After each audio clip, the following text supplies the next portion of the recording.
읽으신 시편 84편 고라자손의 시라고 소개가 되고 있습니다. 고라자손은 레위인입니다.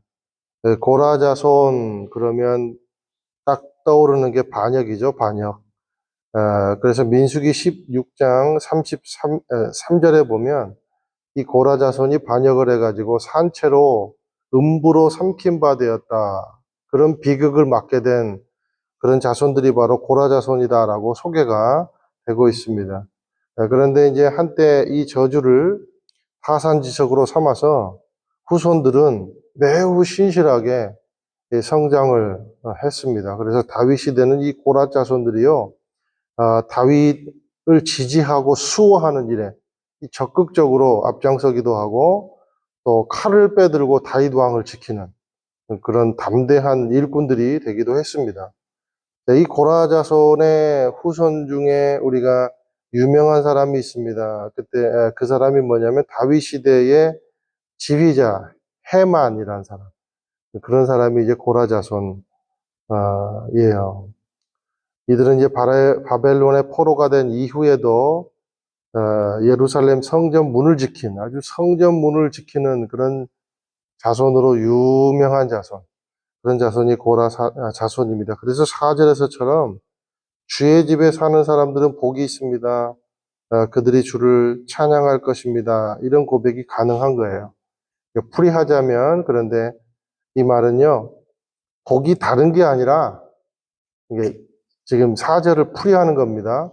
복이 다른 게 아니라 주의 집에 사는 것이 복이다. 이렇게 지금 이 고라 자손은 풀이를 하고 있습니다. 성전에서 예배하고 하나님의 일을 감당하는 그것이 너무 기쁘다는 거예요.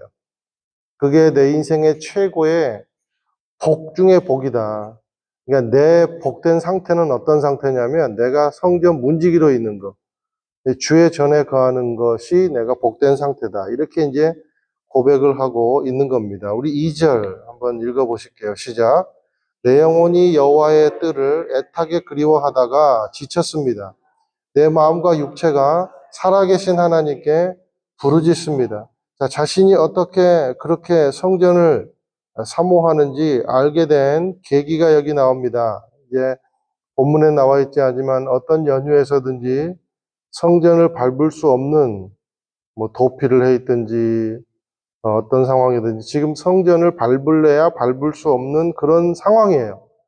그러다 보니까 이 시편 기자에게 야, 이게 진짜 내가 성전을 이렇게 사모하고 있었구나. 지금 이렇게 성전을 못 밟은 상태가 되니까 야, 성전만큼 나에게 만족을 주는 데가 없구나. 그렇게 지금 성전을 애타게 지금 사모를 하고 있는 거예요. 우리가 이것을 통해 알 수 있는 것은 뭔가 우리가 진짜 믿고 의지하는 대상이 무언지 아는 방법이 있다는 겁니다. 예를 들면 내가 진품인지 가품인지 아는 계기가 있는데 그것이 무엇이냐? 정말 지쳤을 때, 그리고 마음과 육체가 뭔가를 간절히 바라지 않으면 안 되는 상황에 있을 때 그때 알 수 있어요. 내가 진품인지 가품인지는. 그러니까 고난 가운데 있을 때 다 드러난다는 겁니다.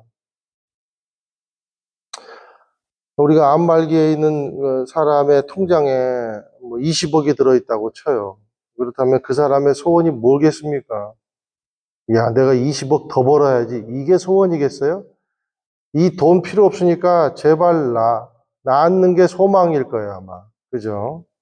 30억을 갖고도요, 걸을 수가 없다면, 사지를 쓸 수가 없다면, 그 사람의 소망이 뭐겠습니까? 아, 내가 30억을 더 버는 게 내 평생 소원이야. 그게 소원이겠어요? 이까지 돈 필요 없으니까 제발 평생에 한번 걸어봤으면 좋겠다. 그게 소원이겠죠. 그러니까 인생의 해갈과 축복은 진정 어디서 오는가?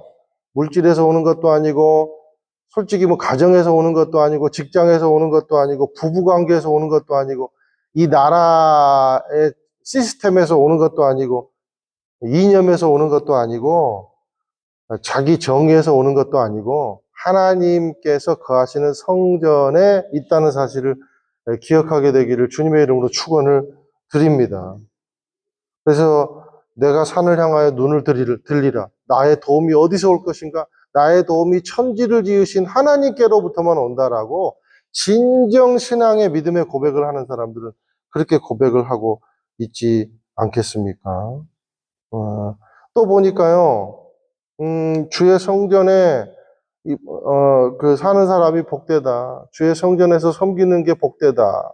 이걸 또 말하고 있고, 또 축복을 받는 사람들은 어떤 사람인가? 또 이렇게 말하고 있어요. 5절 한번 보겠습니다. 읽겠습니다. 시작. 주께 힘을 얻고 마음에 시온의 대로가 있는 사람들은 복이 있습니다. 자, 주께 힘을 얻고 그 마음에 시온의 대로가 있는 사람들은 복이 있대요. 그러니까 이 시온의 대로라 그랬어요. 대로. 이 대로는 무슨 말이냐면 예배하러 가는 길을 말합니다. 그러니까 예루살렘으로 가는 길을 말해요. 예배하기 위해서. 그래서 이스라엘 민족은 1년에 3번은 무조건 예루살렘으로 가는 길을 걷도록 만들었어요. 성전에 와서 절기를 지킬 수 있도록 만들었잖아요. 그래서 오죽 했으면 세금이 따로 있어요. 수입의 10분의 1은 아예 예루살렘 성전으로 오는 경비로 써라. 이렇게 법으로 정해놨어요. 그만큼 예루살렘으로 가는 길이, 예배하러 가는 길이 중요하다라는 거죠. 대로라고 표현하고 있습니다. 어떤 자세로 성전 문턱을 밟느냐, 어떤 자세로 교회로 출입하느냐에 따라 대로가 될 수 있고 협착한 길이 될 수 있더라라는 거죠. 예배하러 오는 길은요, 고로 마음으로 걷는 길이지 두 길로 걷는 길이 아니라는 거예요. 하나님의 길을 사모하여 걷는 자에게 대로가 열리게 될 거라는 겁니다. 그게 축복이라는 겁니다. 저와 여러분이 교회를 오실 때 하나님의 말씀을 진짜 사모하는 그 마음이 있기를 주님의 이름으로 축원드려요.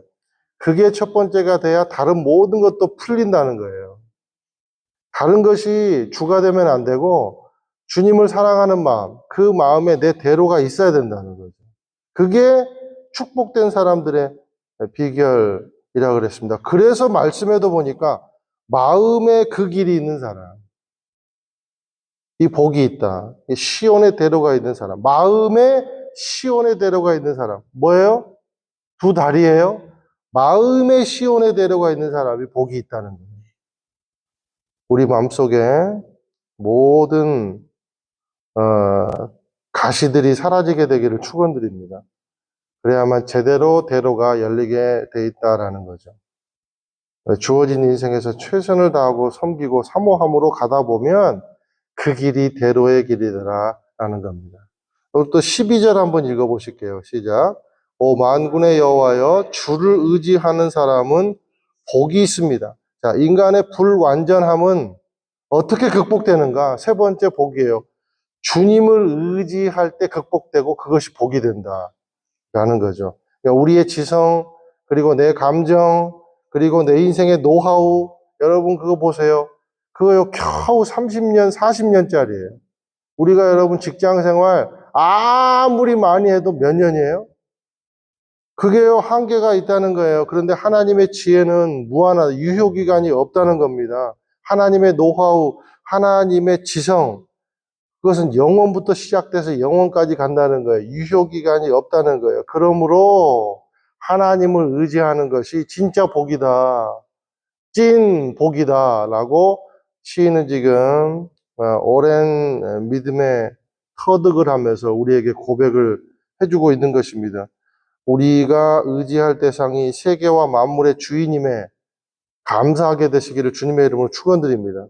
우리를 위해서 아들을 내어주신 완벽하신 사랑의 하나님, 모든 것을 가지셨을 때 모든 것을 우리에게 주시기를 원하시는 진정한 아버지를 의지하는 것이 축복된 길임을 알게 되기를 예수님의 이름으로 축원드립니다.